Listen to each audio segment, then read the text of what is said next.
From LPM, Louisville Public Media. This podcast is supported by The Real Real. People always stop and ask me, where'd you find that Gucci bag, that vintage dress, that outfit? And I'm like, The Real Real.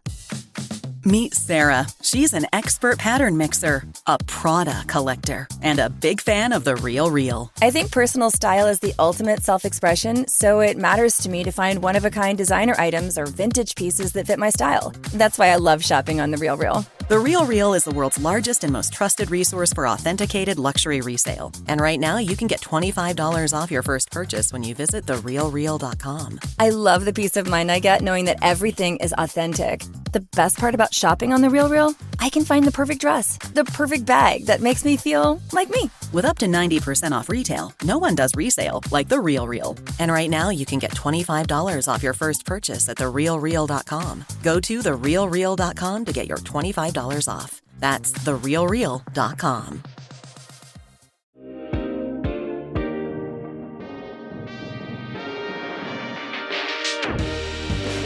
Welcome to On Track. I'm Aisha Jaffer. This time of year, you start to see the signs. Teens dressed to the nines, photo ops on front porches, limos pulling up to school gyms and rented halls. It's prom season. For generations, prom has been a cultural rite of passage, a way to mark the end of high school with style, ceremony, and sometimes a little awkward dancing. But like all traditions, it shifts with the times. From social media to fashion trends, from elaborate promposals to more inclusivity, prom has evolved. At the same time, the costs of participating have grown, making it harder for some families to take part in the same way.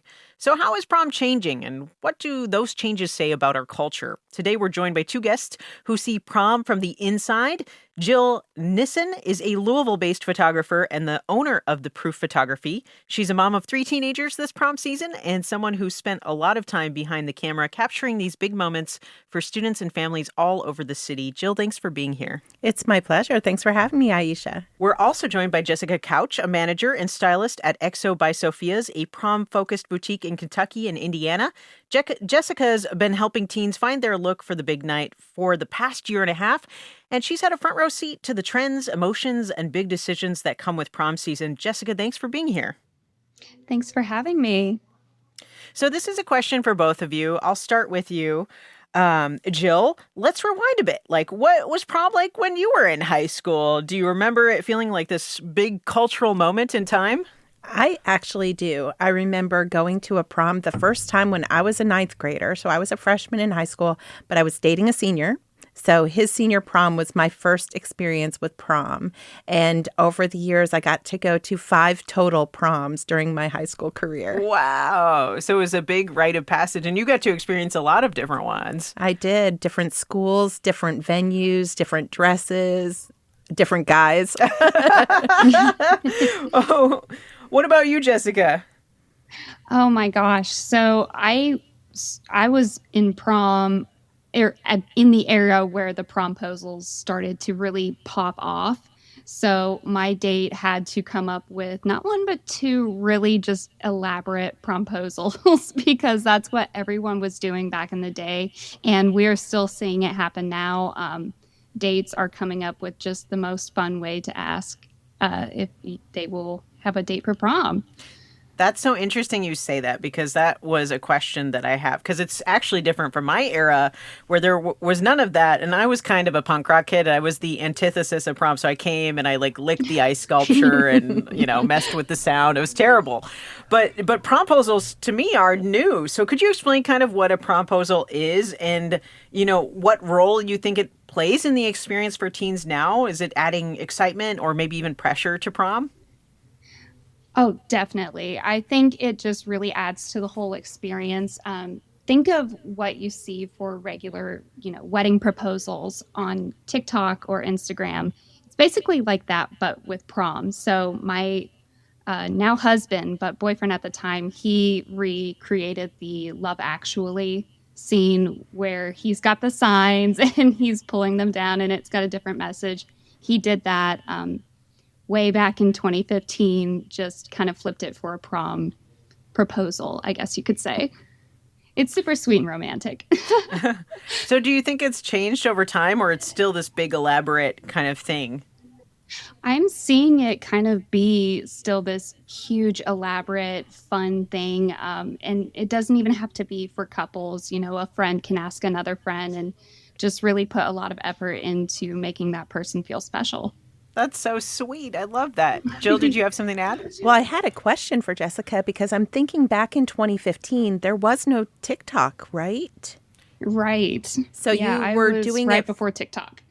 You guys were doing it for each other, or was there a social media aspect? Because what I'm seeing in Promposal is a lot of it is about what you can share and what you can show off about the Promposal. And I'm even seeing moms getting involved, sharing what their sons are coming up with or what their daughters' boyfriends came up with for Promposal. Oh, definitely. So, yeah, back in 2015, no TikTok, but Instagram and Snapchat were available. So we really just utilized those two social media outlets, Facebook and what have you. If my boyfriend did have TikTok at the time, I'm sure he would have made a huge post, or I would have, but it just wasn't available at the time. So we just used what we had. Yeah, and Jill, actually, I wanted to ask you, especially as a photographer, how you've seen social media maybe change prom and how it gets more involved in this cultural moment. I definitely remember, my days were definitely pre-social media. My mom still was there with the camera. We were taking tons of pictures. They're in a scrapbook that I have now. So I think that desire to capture the moment and remember it is still there. What we put on social media, I also feel to a certain extent is to get the I don't know, attention, I would be the best word for it, from your friends, from your other peers of that age group, of what they did for prom. I mean, part of it is the time hop or seeing what's coming back in a year, 10 years or whatever on social media, like Facebook, for example. But I think part of it is just that desire to share what you're doing and to share your life and to see what other people are doing, in that other sense of wanting to know what other people are doing for prom. And I mean, we only get to do it once. So being able to experience it through the eyes of all of our friends is also important. Or 5 times if you're lucky. Yes. Well, Jill, I also want to ask you, from not only a photographer's perspective, but a parent's perspective, how have you seen prom evolve over the years? I've seen over time, it was definitely a thing that you did with your date. It was, two couples, a hetero couple, that would go to the prom. And if you did not have a date, you didn't go. And today I see that actually being the opposite of the norm. I see more often than not, people are going with friends, groups of friends. In a group that I recently photographed of 15 teens going to their junior prom, 4 of them had dates. And so there were 4 guys and the rest were all girls. And so it's more the norm now to see people going with groups of friends, I see, and being behind the camera as the official prom photographer for high schools at their events. I've seen more same-sex couples as well. So, going with a friend, or that just openness that didn't exist several decades ago. I love to hear that. And Jessica, from your work as a stylist, how would you describe today's prom culture? Does it still feel like the same rite of passage it used to be, or has it taken on something new? So I would say it's definitely that same rite of passage feeling, but I do agree that the kids are going in groups now, more so than just coupling up. And I've been noticing a lot of the girls will coordinate their dresses together, so they can kind of look like the Spice Girls or, the Cheetah Girls.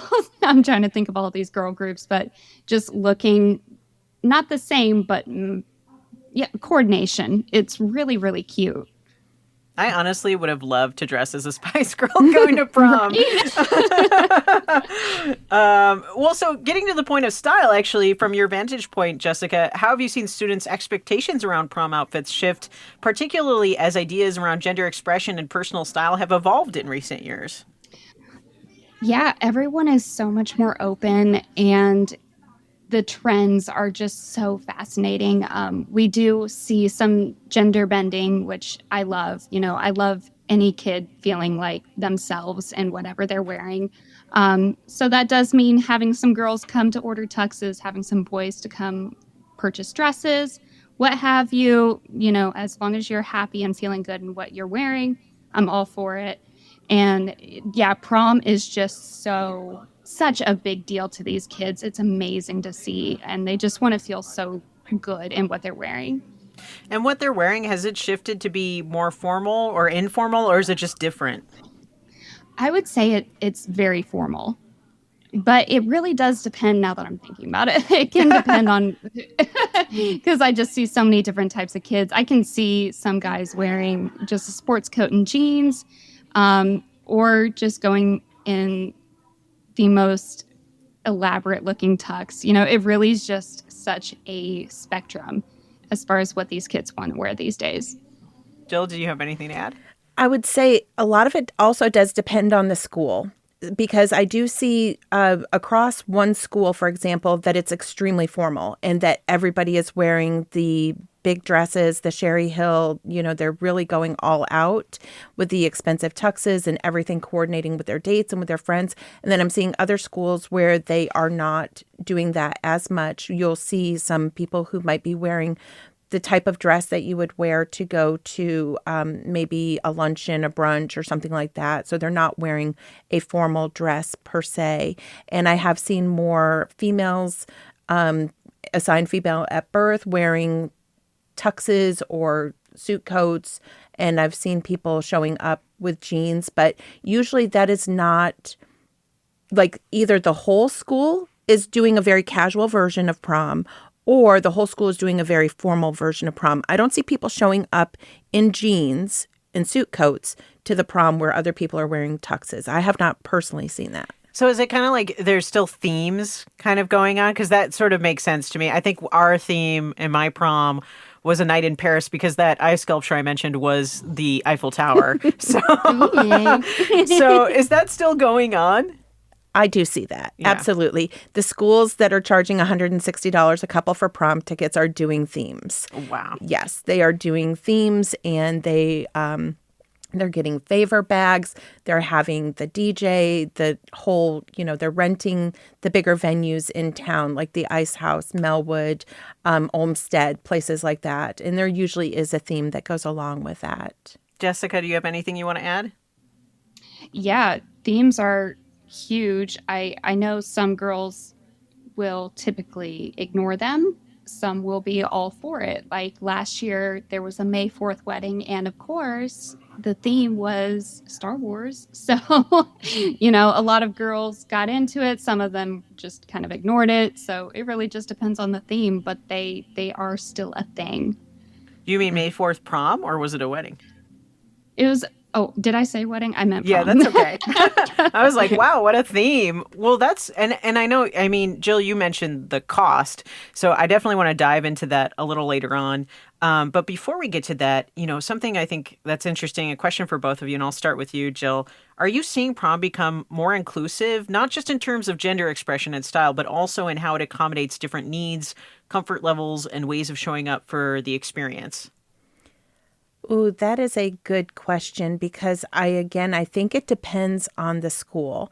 And I'm thinking about the people who may have some sensory processing issues, anxiety, anything like that, where the lights, the noise and everything, it is not inclusive to somebody who may be neurodivergent in that aspect, at least some of the ones that I've seen, whereas other ones may have spaces where you can go if you need to retreat from the crowds. So just in that aspect, as far as being like ADA accessible, I would say I do think that is the case, especially when they know that they have students who are in that situation.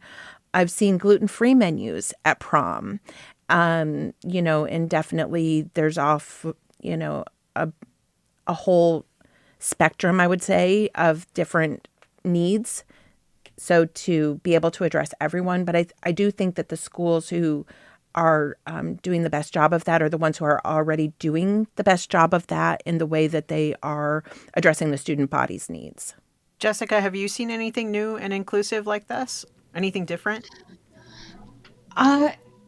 Well, coming from like a store perspective, I see all sorts of kids. I see some in wheelchairs. I see some all that kind of stuff. So I don't know if it's a change, but I've always just seen lots of different kids personally. Yeah, I love that. I wanted to address Sure. it at EXO.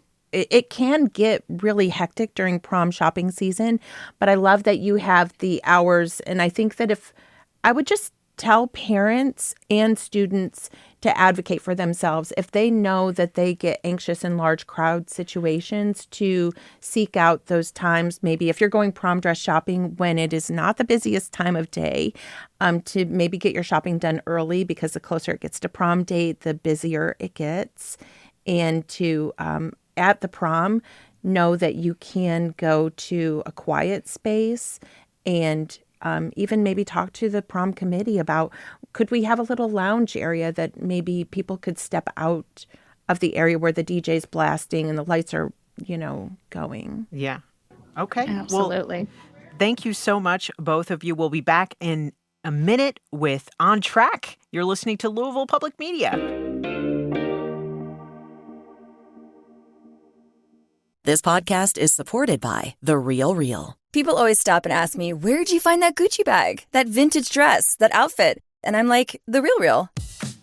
Meet Sarah. She's an expert pattern mixer, a Prada collector, and a big fan of The Real Real. I think personal style is the ultimate self-expression, so it matters to me to find one-of-a-kind designer items or vintage pieces that fit my style. That's why I love shopping on The Real Real. The Real Real is the world's largest and most trusted resource for authenticated luxury resale. And right now, you can get $25 off your first purchase when you visit therealreal.com. I love the peace of mind I get knowing that everything is authentic. The best part about shopping on The Real Real, I can find the perfect dress, the perfect bag that makes me feel like me. With up to 90% off retail, no one does resale like The Real Real. And right now, you can get $25 off your first purchase at therealreal.com. Go to therealreal.com to get your $25 off. That's therealreal.com.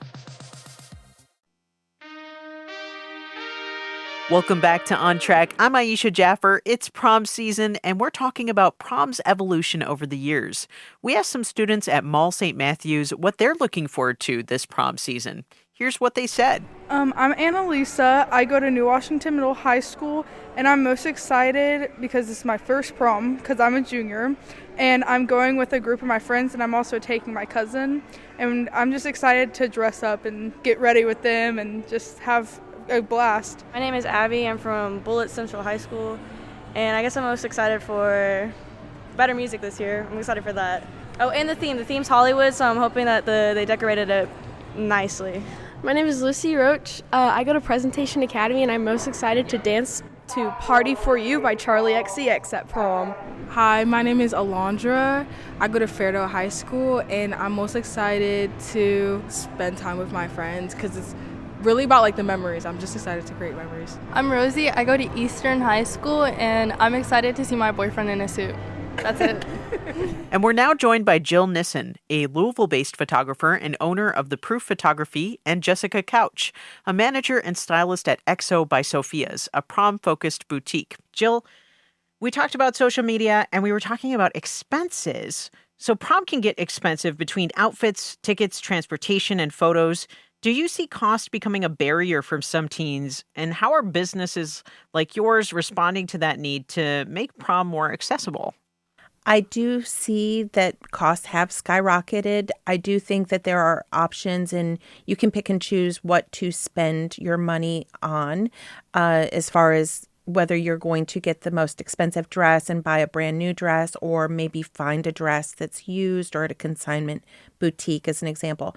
As a photographer, I offer a much lower priced package for proms than a typical senior session.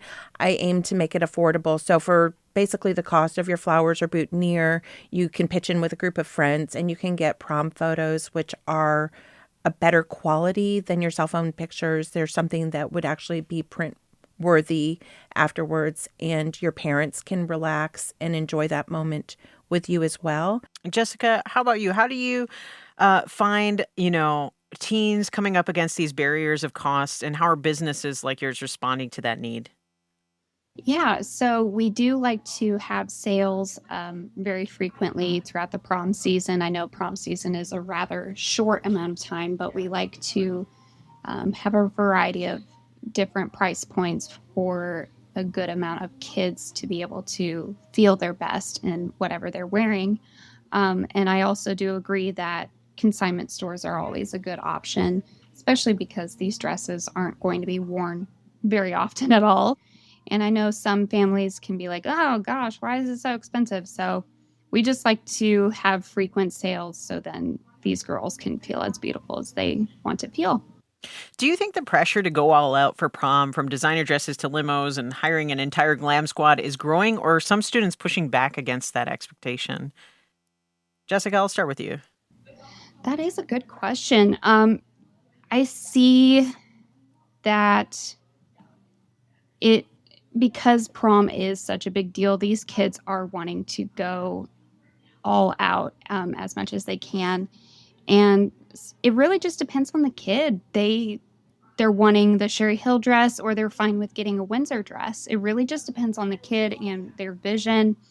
I mean, you could even find a dress at a thrift store and make it look so cute and Y2K and trendy. It really just depends on the creativity. Is Y2K trendy? Yes. Oh my goodness. Oh, absolutely. Absolutely. The butterflies on the dresses, the flowers on the dresses, it is all coming back. I feel so relevant. Yeah. And, just to go back to the point as far as like, if you really want that expensive dress, but your family's budget might not be, thousands of dollars for prom, there are other places that you can cut costs. So you don't need to rent the limo or the party bus. You can have parents who will help pitch in with the drive to and from the venue. You can DIY your bouquets and even make it. I'm seeing teens who get together and they actually have their own flower making session where they get together with the group of friends that they're going with, and they put together their bouquets and they put together the boutonnieres for the guys at the same time. I'm seeing them cater in, so getting food takeout instead of going to a restaurant and getting together at somebody's house, which is another way that they can save on that cost. If prom is a reflection of the culture we're building, I want to ask you both this. If prom is a reflection of the culture we're building, what do you think we're getting right, and what do you hope to see more of in the future? Jessica, I'll start with you. I love that prom is really friend-based right now. I love the groups coming together and, not having so much pressure to have a date. I think that is wonderful. I hope that kids don't feel so much pressure to spend hundreds and hundreds of dollars on prom night, because it is one night. And I feel the same way about weddings. It's just, you want the memories to last, but you don't want it to hurt your bank account so terribly. So I would like to see maybe that not become such a problem for kids. But I just love the feeling of friendship and camaraderie that prom brings. Jill? I agree with everything that Jessica said. I love the fact that we are getting together with groups of friends and that it is no longer frowned upon to go by yourself or with just another friend as a date, whereas before it was so date focused and you either, you didn't get asked to prom, so that meant you didn't get to experience it. I think that that's one thing that we're getting really great right now as far as that. And also there's a lot of acceptance and inclusivity among the schools. So if you choose to wear the big formal dress and that was your goal, and somebody else chooses to wear a tux or a dress that they might typically, have as a dinner or a luncheon dress, there's less cattiness, I see. It's just like, you look great. You look amazing. Aww. Being the person that you are. And I think that that's one thing we're getting right. I would say, one thing we're maybe there's an opportunity to is that consumerism or that pressure of feeling like this is a once-in-a-lifetime deal. We're going to have lots of once-in-a-lifetimes in our lifetime. So think about the things that really matter to you and pick and choose carefully. If this is it, then great. Maybe it's a smaller grad party as an offset to that. Well, Jill, Jessica, thanks so much for your time, and thanks for being here on Track. It was so much fun. I'm so glad to be here. Thank you. Yes, thank you. Jill Nissen is a Louisville-based photographer, owner of The Proof Photography, and a mom of 3 teenagers. And Jessica Couch is a manager and stylist at XO by Sophia's, a boutique based in Kentucky and Indiana focused on all things prom. Thanks also to Abby, Lucy, Annalisa, Alondra, and Rosie, who shared what they're most excited about this prom season. On Track is a production of Louisville Public Media. The On Track production team includes Michelle Tyreen Johnson, Alex Biscardi, and Laura Ellis. Our music is by Kojin Tashiro. If you're just tuning in and you want to hear the full show, you can find it now at LouisvilleOnTrack.org or in your favorite podcast app.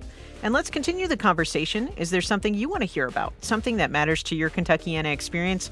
Let us know by sending us a text or giving us a call at 502-814-TALK or send an email to ontrack@lpm.org. I'm Aisha Jaffer, and remember, being kind is free. That's the start of community. Until next time, you're on track with Louisville Public Media.